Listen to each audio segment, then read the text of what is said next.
এবং চিহ্নিত সন্ত্রাসীরা কি আওয়ামী লীগের আপনাদের সাথে যুক্ত এখন? যারা চিহ্নিত দাগী আসামি, যাদের নামে মামলা আছে, তাদের জন্য প্রশাসনিক ব্যবস্থা আছে, আইন শৃঙ্খলা বাহিনী আছে।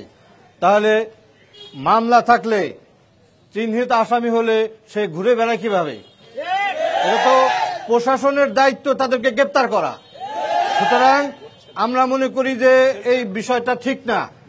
তবে সাধারণ জনতা যারা আগে অন্য দল করতে পারে, তারা তো এখন যে কোনো দলের সাথে মিশতে পারে, শুধু জামাত ইসলাম কেন, যে কোনো দলের সাথেই তারা মিশতে পারে।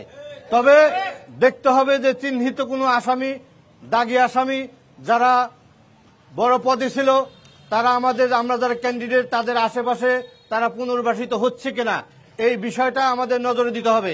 তবে আমি এটা বলতে পারি, ওনারা যেভাবে বলছেন, এই কথা বললে তাহলে আমরাও বলতে পারি সারা দেশে যদি আমরা লিস্ট করি তাহলে অনেক দাগী আসামি আপনাদের দলেও আছে।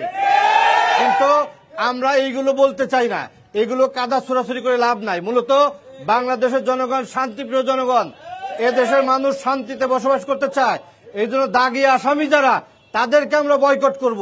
সন্ত্রাসীর কোনো দল নাই, সন্ত্রাসী সব দলে ভিড়তে চায়, আমরা তাদেরকে দলে নিব না, এটাই আমাদের চিন্তা থাকতে হবে।